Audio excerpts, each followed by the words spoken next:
ज्योतिष शास्त्र धार्मिक, आध्यात्मिक, सामुद्रिक शास्त्र, अंक शास्त्र, पुण्याय एस्ट्रोलॉजी बाय एसटी में आपका स्वागत है।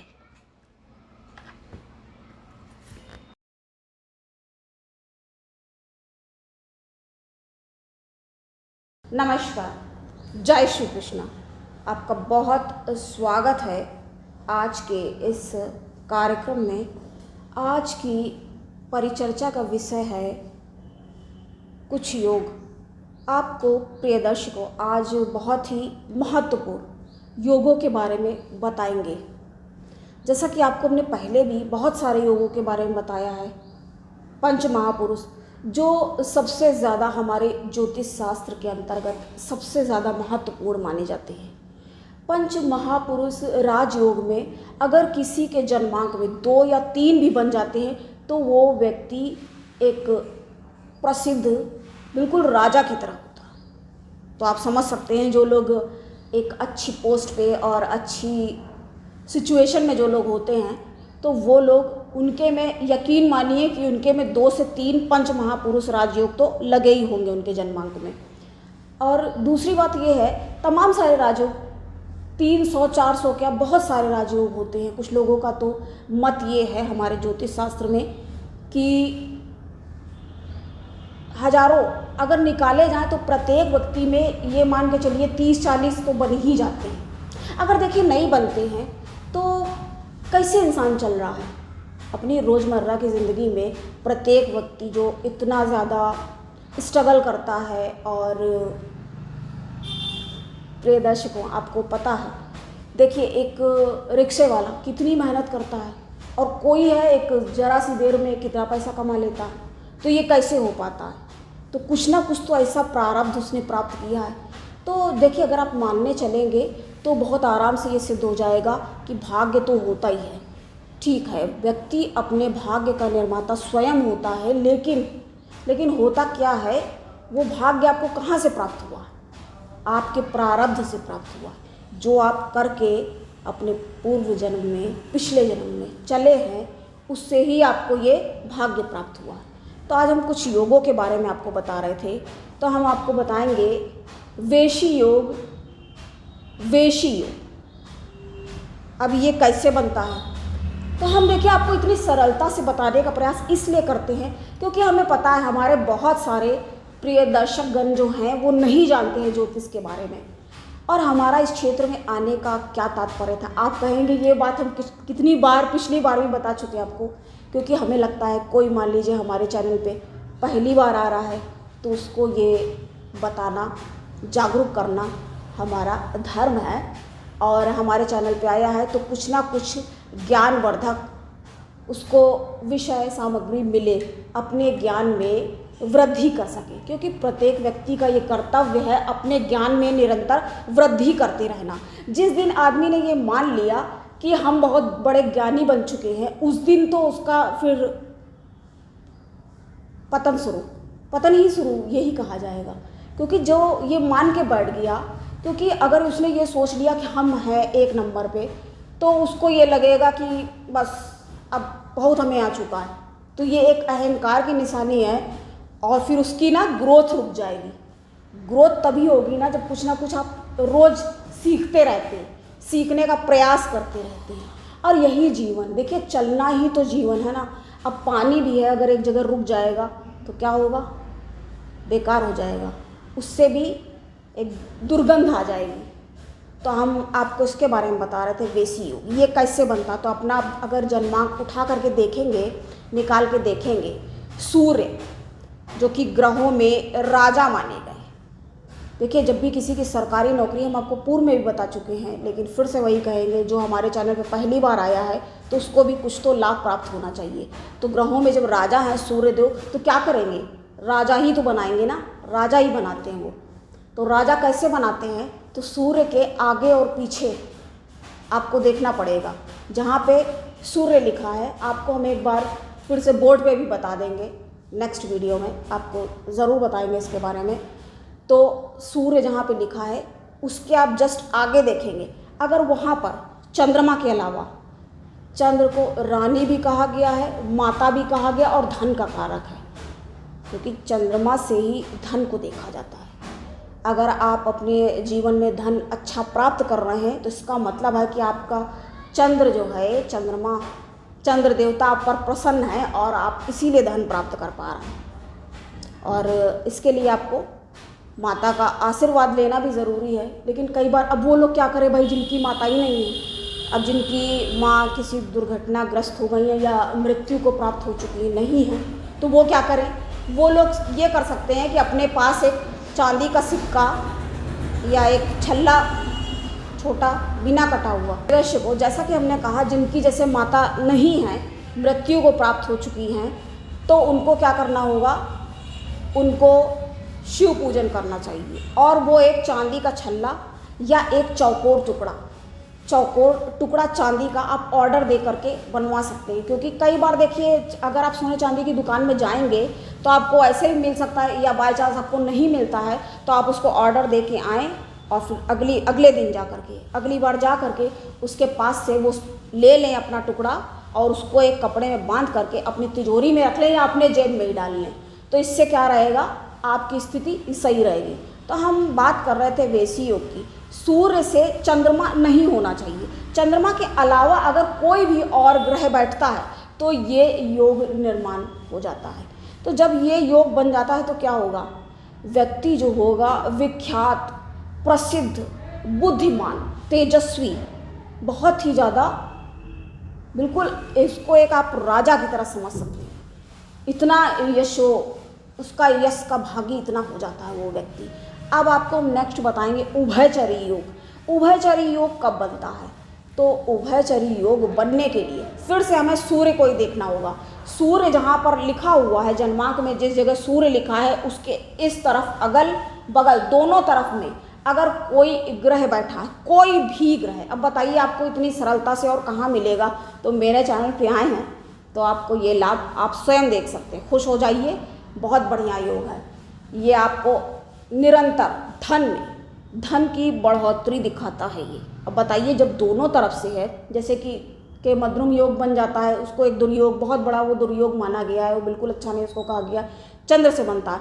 अब सूर्य चूंकि स्वयं राजा हैं तो उनके जब दोनों तरफ कोई ग्रह बैठा हुआ है, लेकिन चंद्र नहीं होना चाहिए, कंडीशन यही है, दोनों तरफ में चंद्र नहीं होना चाहिए, क्योंकि चंद्र को जल भी कहा गया है। जैसे चंद्रमा आपने देखा है, अमावस्या बिल्कुल चला जाता है, फिर से आ जाता है, पूर्णिमा को पूरा हो जाता है। तो ये जो स्थिति चंद्रमा की होती है वो घटती बढ़ती रहती। वैसे ही व्यक्ति का धन भी घटता बढ़ता रहता और उसको पानी माना गया, क्योंकि ये देखिए सूर्य एक गर्म ग्रह है और चंद्र, और उसका समय देखिए, अगर आसपास में हो गया, आप ऐसे तर्क समझिए क्या है। देखिए एक होता है तर्क, वितर्क और कुतर्क। मेरा पिछला वीडियो देखेंगे आप तो हमने पहले आपको बताया हुआ इसके बारे में भी, साल भर से भी ज़्यादा हो चुका है। तो देखिए तर्क यही है यहाँ पर कि सूर्य एक गर्म ग्रह है और चंद्रमा एक ठंडा, तो ठंडा ग्रह है। प्लैनेट ऐसा है कि वो इतना ठंडा, यहाँ तक कि चांद पे लोग जा चुके हैं और सूर्य पे क्या कोई जा सकता है? एक बार सोच कर भी देखिए, आप विचार करके देखिए, वहाँ कोई कैसे जा सकता है? क्योंकि वो ग्रह इतना गर्म है, वहाँ पे जाने के बारे में सोच कर ही आप देख लीजिए, तो वहाँ कोई नहीं जा सकता। तो जब दोनों एक साथ बढ़ जाएंगे, देखिए अगर जन्मांक में सूर्य और चंद्रमा, अब इसके बारे में भी आपको बताएंगे, तो सूर्य और चंद्रमा अगर आसपास में बैठेंगे तो लाभ फिर कैसे प्राप्त होगा? तो ये बन रही ना स्थिति। अब हम बात करेंगे अमावस्या योग की। अमावस्या योग तो नहीं, उसको दुर्योग भी कह सकते हैं कई मामलों में, क्योंकि कभी लाभ हो रहा है और कभी हानि हो रही है, तो व्यक्ति वो समझ ही नहीं पाएगा। ये कब बनता है? अमावस्या योग बनता है सूर्य और चंद्रमा के एक स्थान में बैठ जाने से। जब एक ही जगह पर सूर्य चंद्रमा एक साथ बैठ जाएंगे तो अमावस्या योग का निर्माण हो जाता है, जो कि उतना अच्छा नहीं माना जाता, क्योंकि व्यक्ति खुद ही कंफ्यूज हो जाता है। जिसके में बना होगा, मान लीजिए लाभ की जगह में बन गया है ये, जा कर के, दोनों एक साथ बैठे हुए हैं, आप अपना जन्मांक ले करके देख ले तो घबराने की एक तो बहुत आवश्यकता नहीं है।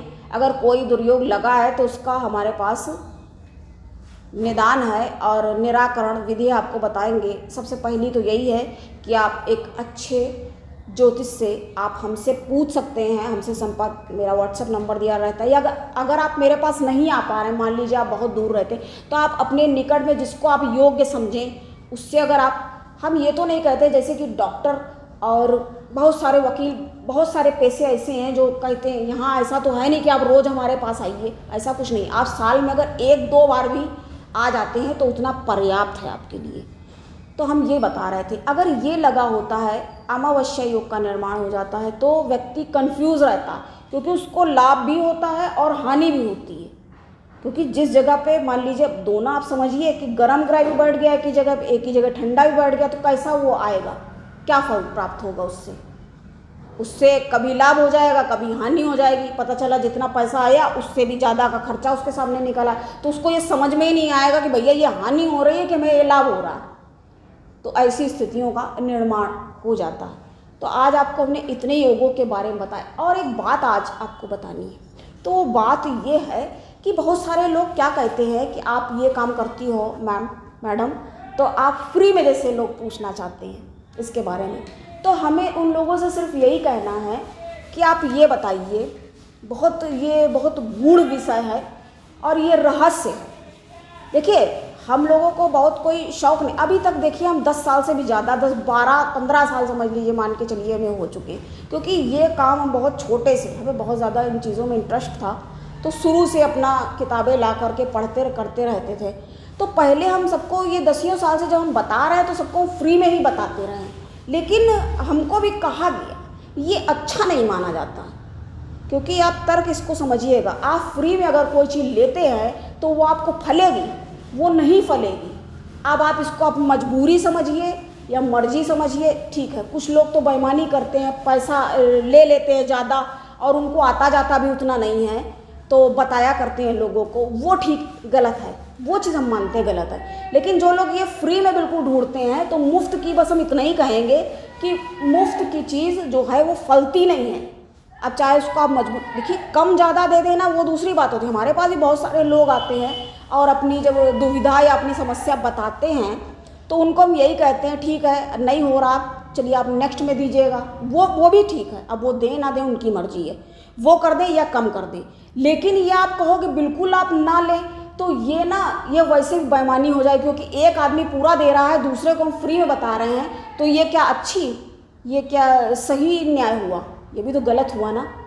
और जो देखिए दे सकता है फीस, उसको तो देनी ही चाहिए, क्योंकि आप ये समझिए भगवान तो चाह रहे हैं, और ज्योतिष शास्त्र क्या है, आपका एस्ट्रोलॉजर क्या कर रहा है, ज्योतिषी आपको एक राह दे रहा है। भगवान तो चाह रहे हैं कि तुम्हें दंडित किया जाए, कुछ पाप पिछले जन्म में जो करके बैठे हुए हो, पितृ ऋण लगा है कि देव ऋण लगा हुआ है आपके जन्मांक में, या स्त्री ऋण है, या अज्ञात ऋण है, या अतिथि ऋण है। कि जैसे बहुत से अतिथि ऋण कब लग जाता है, जब व्यक्ति अतिथियों को कोई महत्व नहीं देता है और उनके साथ उचित व्यवहार नहीं करता है, दुर्व्यवहार नहीं भी मान लीजिए करता है, उचित व्यवहार नहीं करता है। देखिए अब दुर्व्यवहार और उचित व्यवहार में बहुत ज़्यादा मतभेद है। अब ये सारी ऐसी चीज़ें हैं, इनको अगर समझाने लगे, ये बहुत सब गूढ़ रहस्य वाले विषय हैं। व्यक्ति को खुद नहीं समझ में आता है, अपने उसमें दिनचर्या में व्यस्त है। मान लीजिए कोई आ गया, उसके साथ सही व्यवहार नहीं किया, वो आपके पास आया है उम्मीद लेकर के कि आप उसके साथ एक उचित व्यवहार करेंगे, तो जब नहीं करते हैं तो क्या हो जाता है, दोष लग जाता है। और जब दोष लग जाता है, जब व्यक्ति के सामने जब कोई समस्या आती, फिर पता चला क्या हुआ, कहीं और से निकल जाता है। देखिए निकल सबका जाता है। जैसे जो लोग चाहते हैं कि हमें यहाँ पे, आपको तो इतना आता ही है, ज़रा सा हमें बता दें, ज़रा सा आप अपने भविष्य के लिए एडवाइस ले रहे हैं किसी से कि आपको कौन सी राह पे जाना है या नहीं जाना है, आपके लिए क्या चीज़ सही है, क्या आपके लिए उचित है। तो आप ये जब किसी से निर्णय ले रहे हैं, ये आपके भविष्य का सवाल है। अगर इसमें आप सही जगह पे चले गए तो क्या है, लाइफ सेट है फिर। और अगर आप ऐसे ही गलत फिर चक्कर गोल गोल लगाते रहेंगे, क्या फ़ायदा होगा उससे? फिर आप गलत बीमारी पे खर्च करते हैं, वो कहीं ना कहीं दूसरे तरह से निकल जाता। सही व्यवहार किसी के साथ नहीं किया तो पता चला एक्सीडेंट हो गया, फिर व्यक्ति कहेगा कि पता नहीं कि एक्सीडेंट क्यों हुआ, अपना मतलब उसको वो नहीं याद आ रहा है समझ में। और ऐसा होता ही है, कहा जाता है ना विनाश काले विपरीत बुद्धि। जब कुछ होना होता है ना समय, तो बुद्धि पहले ही भगवान विधाता हर लेते हैं, विवेक शून्य हो जाता है व्यक्ति। क्योंकि अहंकार में जब हो जाता है व्यक्ति, जब बहुत ज़्यादा सुख क्या करता है, व्यक्ति के अहंकार की परीक्षा लेता है। उस समय आप अहंकार में हैं कि नहीं है। इसीलिए कहा जाता है कि सुख में अगर सुमिरन भगवान का करो, जो सुख में सुमिरन करे दुख काहे को हो। तो जब सुख में याद रखोगे तो दुख आएगा क्यों। अहंकार का परिचय दे रहे हैं, दूसरों के साथ दुर्व्यवहार करने में पीछे नहीं हट रहे हैं, और फिर जब दुख आता है तो व्यक्ति कहता है अरे मेरे साथ ऐसा हुआ क्यों। तो वही बात हम आपको बता रहे हैं, सुख जो है व्यक्ति के अहंकार की परीक्षा लेता है। प्रिय दर्शकों, जैसा कि हमने आपको बताया कि सुख अहंकार की परीक्षा लेता है, क्योंकि व्यक्ति को स्वयं ये समझ में नहीं आता है कि हम अहंकार से ग्रस्त हो चुके हैं। ये स्वयं कभी नहीं समझ में आता है। उसको ये लगता है, अब इसमें उसको पूरी तरह से दोषी भी नहीं माना जा सकता। क्यों? क्योंकि उसको ये लगता है कि ये उसका स्वाभिमान है, जबकि बाकी सबको समझ में आ रहा होता है कि ये अब अभिमान में ग्रस्त हो चुका है। तो इस तरह से अहंकार की परीक्षा लेता है, और वो लोगों के साथ दुर्व्यवहार करने से बिल्कुल भी नहीं घबराता, बिल्कुल नहीं चूकता है। और दुख क्या करता है? दुख प्रत्येक व्यक्ति के धैर्य की परीक्षा लेता है। देखिए, जो जितना धैर्य, अब हमने आपको पिछले वीडियोज़ में जैसे कि बताया है हरिश्चंद्र की कहानी। अब उनके साथ देखो एक राजा थे, तो ये कैसे हुआ? शनिदेव उनकी परीक्षा लेने पर आतुर हो गए थे। सभी लोगों ने, सिर्फ शनिदेव को ही क्यों कहा जाए, देखिए उनका तो नाम लेने से भी डर लगता है, क्योंकि अगर वो जिसके पीछे पड़ जाते हैं तो फिर उसकी क्या गति। जो मस्तक कट गया है गणेश भगवान का, ये भी शनि का ही प्रकोप था।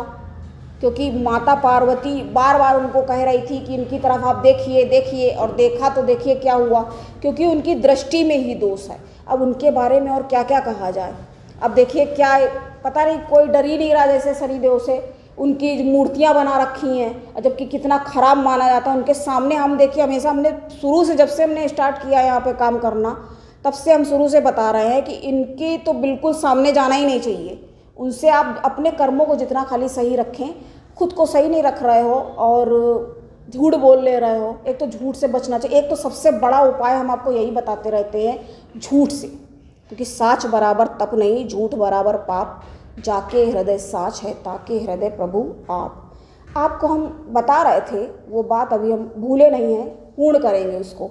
तो ये आखिर दक्षिणा या आपको फीस हमको लेना अनिवार्य क्यों है? पहले देखिए, 10 साल से जब हम बता रहे हैं, तो एक तो सबसे बड़ी बात है कितने लोग हमें जानते हैं। अब जो घर वाले ही जानते हैं या कुछ मित्र वगैरह, वही पूछेंगे, ऐसे क्या है सबको। अब हमें और लोगों को भी देखना होता है, फीस आएगी, हम दूसरों की भी हेल्प कर सकते हैं। और एक बात ये है, भगवान चाह रहे हैं तुमको दंडित करना, और ज्योतिष क्या कर देता है? ज्योतिषी जो होते हैं, एस्ट्रोलॉजर, स्वातंत्र पाठी, तो हम क्या करेंगे? मेरे पास कोई आएगा, आपको इतना, आप बारिश में जैसे आप भीग रहे हैं, तो आपको एक छाता दे रहे हैं, आपको एक निवारण दे रहे हैं, आपकी समस्या का निदान दे रहे हैं। तो एक तरह से ये भगवान के विरुद्ध ही काम हो गया। तो अगर आप फीस अपनी दे देते हैं तो उससे क्या होगा? तर्क समझिएगा ध्यान से।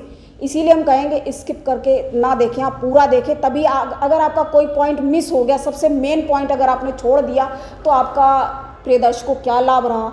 इसलिए कोशिश ये करें कि आए हैं तो आप पूरा ही, क्योंकि अपूर्ण ज्ञान और आधा सच, अर्ध सत्य जो है वो बहुत ज़्यादा घातक होता है और हानिकारक होता है।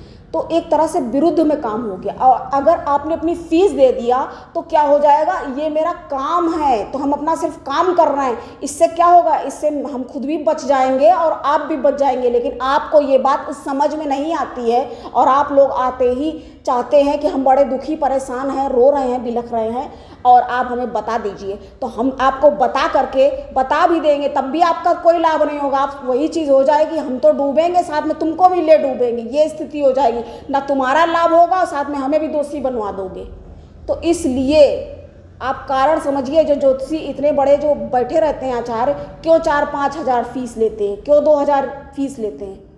चलिए ठीक है, उनके पास जाओ, अगर रिक्वेस्ट करो तो थोड़ी बहुत देखिए हर कोई कम कर देगा, अरे बहुत ज़्यादा हम कह रहे हैं आधी कर देगा, लेकिन अब कहो कि ले ही ना, कॉमन सेंस आप एक तरीके से क्या मतलब ये हो गया, ये बहुत गलत चीज़ है। भीख मांगने वाला ही तो काम हो गया। किसी के पास जा रहे हो, कह रहे हो भाई ये, कोई भी आप जाते हो मॉल में जाते हो सामान लेने, क्या कहते हो भाई एक पैकेट हमें फ्री दे दो, उसको देना होता तो एक के साथ एक फ्री दे देगा, वो उनको ही मालूम है कि हमको कितना चार्ज करना है।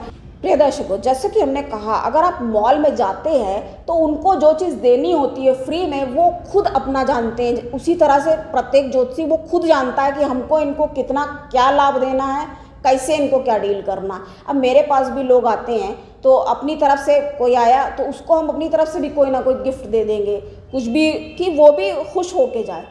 अब मेरे पास कोई आया है तो हम सबसे पहले तो यही करें, भाई पहले आए हो आराम से रिलैक्स हो जाओ, जब यहाँ आ गए हो तो ऑफकोर्स आप जाएंगे, कोई ना कोई तो रास्ता हम आपको बताएंगे ही ना। अब हम भी अगर यहाँ तक पहुँचे तो हमने कितनी किताबें फिर पढ़ी होंगी, कितना ज्ञान अर्जन, तब तो किसी दूसरे को राय दे रहा है। अब तो देखिए ऐसे ऐसे लोग यहाँ पर आकर के बैठ जाते हैं जिनको पता ही नहीं है कुछ, पता चला एस्ट्रोलॉजी का ए भी नहीं पता, वो लोग बता रहे हैं यहाँ करके। तो इन ये क्या है, वही चीज़ कहेंगे, नक्कालों से सावधान। आप ऐसी वैसी जगह जा करके उल्टे सीधे आप पूजा पाठ करवा देंगे, पता नहीं आपका वो ग्रह सही है, वो उसका ही दान करवा देंगे। तो अगर कोई ग्रह, देखिए ध्यान से सुनिए, कि अगर कोई ग्रह आपका बहुत अच्छा सही होगा, अगर आप उसका दान करना शुरू कर देंगे तो आपकी ज़िंदगी में समस्याएं बढ़ना शुरू हो जाएंगी। इसलिए कहते हैं हमें इस क्षेत्र में आने की क्या ज़रूरत थी, अरे हम भी कोई अच्छा कुछ भी मतलब अपना कर सकते थे, यही काम हमने क्यों, कि कम से कम ठीक है आपका भी भला हो, आप कहीं पे भी हो। ऐसे आपके हाथ में वीडियो लग रही है, आपने सब्सक्राइब अगर नहीं किया तो आप कर लीजिए, करेंगे तो क्या होगा उससे आपको ही। अगर आपको नहीं समझ में आता आप औरों को शेयर करिए, कम से कम आपको नहीं आ रहा दूसरे को तो लाभ मिले, और इसमें कोई आपका पैसा भी नहीं जाना। तो इस तरह से कोशिश देखिए यही करनी चाहिए कि नेकी कर दरिया में डाल, अपना भला करते रहो अपने हाथ से। देखिए ये क्या है, ये अपने भाग्य में वृद्धि करने का रहस्य है। अब बताइए, आपको आज हमने ये भी रहस्य उद्घाटन कर दिया, अभी बहुत कुछ बताना आपके लिए शेष है। योगों के बारे में हम बात कर रहे थे। शनि देव का तो देखिए नाम लेने से भी डर ही लगता है, क्योंकि उनके वो अगर न्यायाधीश है ना, हमारे ज्योतिष शास्त्र के अंतर्गत फल दीपिका, बृहद पराशर, आप मतलब जातक पारिजात, भृगु संहिता, इतनी सारी ये जब पढ़ते हैं ना सारी बैठ करके, ये वही चीज़ है जैसे अगर हम लोग शिव पुराण पढ़ते हैं तो उसमें शिव की महिमा का ही पूरा वर्णन और गुणगान किया हुआ है। विष्णु पुराण पढ़ते हैं तो विष्णु पुराण में विष्णु भगवान की, और दुर्गा सप्तशती तो उसमें दुर्गा माता का ही उल्लेख और उनके महिमा का वर्णन किया गया। तो उसी तरह से जब हम ज्योतिष शास्त्र पढ़ते हैं और इनको समझने का प्रयास करते हैं तो एक ही बात निकल, जो न्यायाधीश है तो वो क्या करेगा, दंड नहीं देगा, बिल्कुल दयालु नहीं है। तो अपने कर्मों को, अपने आप को, व्यक्ति को चाहिए कि सही रखे। और हमने जैसे आपको पिछले वीडियो में बहुत बार बताया हुआ है, नो नॉनवेज। ये हम क्यों बोलते हैं, क्या मेरा कोई लाभ हो जाएगा, अरे भैया तुम्हें जो करना हो करो जाके, मेरा लेकिन जो फर्ज है, जो कर्तव्य मेरे सामने है, ये करके हम अपना फर्ज पूरा करते, अपना कर्तव्य पूर्ण करते हैं। क्योंकि हमें जब कोई चीज़ पता है, अगर तो हम ही दोषी बन जाएंगे ना। अगर हमें कोई रास्ता मालूम है और अगर हम किसी को राह नहीं दिखा रहे हैं तो उससे क्या हो जाएगा, फिर हम खुद दोषी बन जाएंगे। तो हमें तो दोषी बनना नहीं है, बाकी आपको जो करना है आप फिर से वही बात दोहराएंगे, मनुष्य अपने भाग्य का निर्माता स्वयं है, जो करोगे वो उसके आगे स्वयं ही आ जाएगा। तो नो नॉनवेज क्यों बोलते हैं, फिर से दोहराते हैं आज वो बात, 3 जन्म खराब होते हैं उससे। 1 जन्म तो ये हो ही रहा है, इसके आगे वाले भी 2 जन्म आपके उससे खराब होंगे। तो ये आप ध्यान रखिए। उसके बाद फिर आप कहिए, तो ये कुछ चीज़ें, ये इतने छोटे उपाय हैं, इसमें आपका कोई पैसा तो नहीं लगना है, और कितना ज़बान में टेस्ट होता है, ज़रा देर खा के लोग, लेकिन फिर भी पूछते रहते हैं। तमाम लोग पूछते हैं कि खा लें नॉनवेज 1 दिन, तो क्या आप पूछोगे जहर 1 दिन खा लें? अब 1 दिन जहर खाओगे या रोज़ खाओगे तो आपके ही तो शरीर में जा रहा है, वो आपको विषाक्त नहीं करेगा क्या? 1 दिन खाने से क्या विषाक्त नहीं होगे?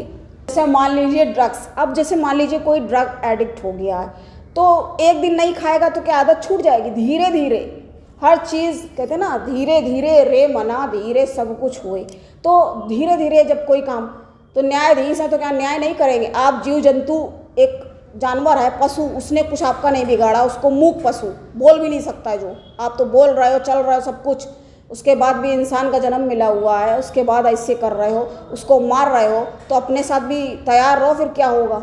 ये हम पहले भी बहुत ज़्यादा एक्सप्लेन कर चुके हैं, मेरा एक 1 आवर वीडियो है, उसमें हमने बहुत इसको एक्सप्लेन किया हुआ है। लेकिन ठीक है भाई, जिसको जो हमें पता है, ये आप ये ना समझिए कि हम ये बता रहे हैं, क्योंकि हमें ऐसे कमेंट्स आते हैं कि यही मना करती रहती हो आप, तो हमारे कहने से कोई छोड़ भी नहीं देगा, और हमारे कहने से, लेकिन हमारा धर्म जो सर्वश्रेष्ठ है, सर्वोपरि है, तो अपने धर्म का तो प्रसार करना अनिवार्य है, हमारे लिए तो अनिवार्य है। और जो अपने धर्म को मानने वाले हैं वो इस बात को ज़रूर समझेंगे।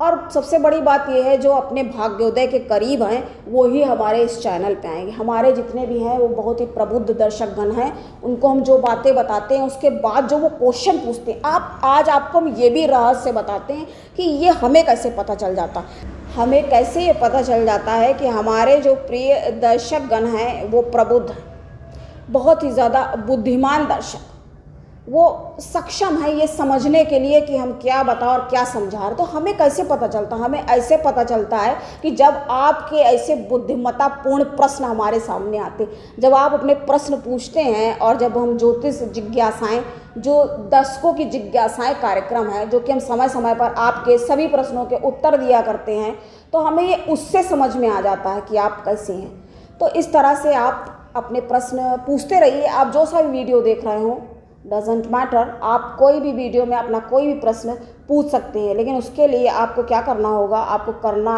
ये होगा कि आपका डेट, टाइम और बर्थ प्लेस, ये अगर आप सही बताएंगे, एक्यूरेट, अगर आप एक्यूरेट बताएंगे तो आपको एक्यूरेट जवाब मिलेगा। और ये यहाँ पर कहना अनिवार्य है कि ये पूर्णतया निःशुल्क है। अब आपके लिए ये तो निःशुल्क हम कर ही रहे हैं, उसके बाद भी जो लोग आते हैं और वो चाहते हैं कि फ़ीस भी, तो आप ज़रा सोच के देखिए, हमने आपको कितना बड़ा इसके बारे में बताया है, और ये हम पहले थोड़ा शॉर्ट में बताया था, आज हमने इसको पूरा ये एक्सप्लेन कर दिया। तो हम बात अब करेंगे थोड़ी सी, आज पहले हमने आपको बताया ग्रहों के स्वरूप के बारे में, आज हमने आपको शनिदेव के बारे में फिर से, उनकी तो जितनी भी चर्चा की जाए, क्योंकि न्यायाधीश हैं, दंड अधिकारी हैं। अब जिसके पास ये बताइए दंड देने का अधिकार दिया हुआ है, उनको किसने नियुक्त किया है? शंकर जी ने, शिव भगवान ने। अब एक बार सोच के ज़रा देखिए, जब देखिए आप सोचे समझेंगे तो आपको सारी चीज़ें समझ में आ जाएंगी। और पहली बात तो, पहली शर्त ये है कि अगर आपके पास बुद्धि नाम का चीज़ है तो आपको सब समझ में आएंगी मेरी बातें। अगर नहीं है, ऊपर का माला ही खाली है, तो हम कितना भी आपको लगेगा ये बहन जी तो और आ जाती हैं, पता नहीं क्या बताती रहती हैं, ऐसे बोलते हैं हमें कुछ लोग कि हर समय आप ये सब मना करती ना नॉनवेज। तो बहुत सारे लोग जो खाते हैं तो उनको ये लगता है कि हम क्यों टोक रहे हैं, 1-2 दिन तो खा ही सकते हैं, इसके लिए हमने ये कहा। तो जब शनिदेव की हम बात करेंगे, शनिदेव ग्रहों का स्वरूप, जैसे कि वो है, देखिए सूर्य और शनि पिता पुत्र, लेकिन क्या है उनके बीच में? 36 का आंकड़ा है। इतना ज़्यादा उनके अंदर एक दूसरे, ऐसा नहीं है कि वो किसी, अपनी अपनी थिंकिंग है, इनकी विचारधारा ऐसी है, एक दूसरे से विचार जो है वो मैच नहीं करते उनके विचार। उनको ये लगता है राजा है, अथॉरिटी। तो जैसा हमने आपको बताया कि सूर्यदेव अथॉरिटी, क्योंकि राजा है ना, तो राजा का, अब भाई राजा यूं तो हो नहीं सकता एकदम ऐसे, जैसे कुछ लोग होते हैं लुंज टाइप के, आपने देखे होंगे, ढीले ढाले, मतलब कहने का ये हुआ, ऐसी भाषा बताने के लिए देखिए बताना पड़ता, क्योंकि सरल भाषा ही रखते हैं कि आपको ये समझ में आए। अगर हम बहुत ज़्यादा ऐसे बताएंगे समझ में ना आए, कोई भी मेरे चैनल पे आए तो उसको कुछ समझ में तो आना चाहिए कि भाई हाँ ये बात बताई जा रही है। तो राजा जो है अथॉरिटी से बात करेंगे भाई ये, और ये क्या है? शनि न्याय की बात करते हैं। जैसे कोई सेवक है, सेवक, शनि को देखे सेवक भी माना गया, दास भी माना गया। तो वो क्या करेगा कि भाई ये भी इतना कर रहा है, वो दूसरी तरह से, उसकी मतलब एक दूसरी सोच होगी, एक झुक के रहने वाली और दब जाने वाली। सेवक कैसे होते हैं? उनसे कोई काम कह दिया भाई कर दिया। जब बिल्कुल ही देखते हैं कि हाँ ऐसा हो रहा है, तब हो सकता है कुछ अपनी बात कहें, रखें सामने, या कोई आवाज़ उठाएं। ये हो सकता है। जैसे कि हमने आपको बताया कि सूर्यदेव अथॉरिटी, वो मतलब राजा अपना निर्णय देते हैं, वो ये नहीं सोचते हैं भाई किसी ने गलत किया है तो उसको फांसी की सज़ा दी जाए। और शनिदेव क्या है, उसको एक मतलब सूक्ष्मता के साथ एक एक कि भाई इसने ये किया तो ऐसा इसने क्यों किया, मतलब न्यायाधीश है ना, न्याय वाली बात करेंगे तो मतलब एक एक पॉइंट। और राजा के अंदर क्या होता है कि हमने ये कहा है तो इसको बस अब तुम ऑर्डर दिया है तो बस इसको करो, फॉलो करो, खत्म बात, ऐसे बात करेंगे। सूर्यदेव की बात कर रहे हैं। शनिदेव, उनका तो भाई नाम लेने से भी डरना ही चाहिए, क्योंकि कब किसके पीछे लग जाए। देखिए शनि की 7.5 से हर आदमी कितना घबराता। आपको बताएंगे पूजा पाठ के नियम, जैसे कुछ लोग क्या करते हैं उसके बारे में एक अलग से वीडियो बनाएंगे कि क्या करते हैं, माला कर रहा है दोनों हाथों से कभी माला नहीं करनी चाहिए, हमेशा दाहिने हाथ से, सीधे हाथ से माला करनी चाहिए। और अपना जो आसन है बैठने का उसको अलग रखना चाहिए, वो किसी और को देना नहीं चाहिए। मंदिर वगैरह में आप शेयर कर लीजिए, जैसे कोई बैठ के गया दूसरा भी बैठ गया तो कोई बात नहीं है उसके। तो आपको हम अगले वीडियो में मिलेंगे और आपको बताएंगे, और अभी बहुत सारे योग बाकी हैं आपको बताने के लिए। और अभी हमने जन्म कुंडली अध्ययन नहीं किया है काफ़ी लंबे समय से, तो आपके लिए हाजिर होंगे। और जो कुछ दुर्लभ योग जिनके बारे में आज तक हमें लगता पूरे YouTube में कभी बात नहीं हुई होगी, तो उसके बारे में आपको हम बताएंगे। अभी हमें सोचा तो नहीं था, लेकिन हाँ मतलब लगा था कि इसके बारे में बताएं। एक होता है वृक्ष हंत योग। अब हमने जैसे मृत्यु की चर्चा की, मृत्यु भाव की, मृत्यु एक देखिए बहुत बड़ा रहस्य है, क्योंकि मृत्यु कब किस व्यक्ति की होगी कोई नहीं जानता ये। लेकिन आयु शास्त्र एक ऐसा शास्त्र है जिसमें से व्यक्ति की मृत्यु की जानकारी, पूरी जानकारी मतलब उसका दिन, उसका समय, उसका वार, ये तक निकाला जा सकता है। लेकिन आप चिंता ना करें, हमने आयु शास्त्र नहीं पढ़ा है, तो हम आपको इसके बारे में। और आपको एक बात बताएं मज़ेदार, कि हमने, और जहाँ हमारे आचार्य गुरु जी जहाँ हम पढ़ते थे, उन्होंने भी कहा कि ये देखो पढ़ा हुआ है लेकिन हमने पढ़ा नहीं है। तो देखिए ये मान के चलिए कि ज्योतिष शास्त्र में बहुत ज़्यादा लोग अवॉइड ही करते हैं आयु शास्त्र, क्योंकि क्या करना है भाई इतना जान के। और हम देखिए, आप एक बार सोच के देखिए, जैसे लोग कहते हैं शकुन शास्त्र वगैरह, अभी आँख फड़क गई, हाथ फड़क गया, अब हर चीज़ का आपको अंदाज़ा मिल रहा भाई इससे ये हो जाता है। आप एक बार सोच के देखिए वो व्यक्ति मतलब कितना विचलित रहेगा, परेशान नहीं हो जाएगा कि अब ये होने वाला है, अब वो होने वाला है, अभी क्या होने वाला। तो व्यक्ति उससे कंफ्यूज हो जाएगा, उसको लगेगा भैया जो होना है वो हो। तो क्या होगा, उसको ये लगने लगेगा, जो परेशान हो जाएगा कुल मिला के। तो बहुत ज़्यादा जानना और बहुत ज़्यादा उसमें जाने की ज़रूरत नहीं है। हमने आपको बताया आज इतने सारे योगों के बारे में। हाँ, हम वृक्ष हंत योग बता रहे थे, वृक्ष हंत योग। तो वृक्ष से जब कोई व्यक्ति गिरता है, ये कैसे बनता है ये योग, वृक्ष हंत। जब वृक्ष से कोई भी आदमी है, कोई भी व्यक्ति अगर उससे गिर जाता है तो वृक्ष हंत योग बनता है, और उससे गिर कर उसकी मृत्यु होती है, तो वो योग तब बन जाता है। यानी कि जिसके में वृक्ष हंत योग होगा वो व्यक्ति पेड़ से गिर करके ही मरेगा। समझ लीजिए, इतनी सारी बातें इस तरह से निकल करके आ जाती हैं। ये सब क्या है, विशिष्ट ज्ञान है। ज्योतिष शास्त्र ये कोई औना पौना छोटी सी बात नहीं है, लेकिन मानने वाले मानेंगे और जानने वाले जानेंगे। और जो बहुत ज़्यादा निकट होंगे अपने भाग्योदय के, वही इसको समझ सकेंगे, वही उसको पहचानेंगे, क्योंकि बाकियों के तो ये ऊपर से निकल जाएगा। भाई उनको भुगतना है तो आराम से, तुम बिल्कुल मत मानो। बहुत से लोग आते हैं, भैया हम तो ये सब नहीं मानते। भैया तुम बिल्कुल मत मानो, हमें क्या करना है, मानो या ना मानो वो तुम्हारी, वो अपने ही कर्म है, अपना ही प्रारब्ध है। जितना प्रारब्ध लेके आए हो उतना ही प्राप्त होगा। हम कितना भी आपको सिखाना चाहे, बात वही है कि बाल्टी में पानी तभी भरेगा जब वो बाल्टी खाली होगी। जब बाल्टी पहले ही भरी हुई है तो उसमें और ज़्यादा फ्लो हो रहा है तो वो कहाँ भरेगी, समझ के देखिए इसे।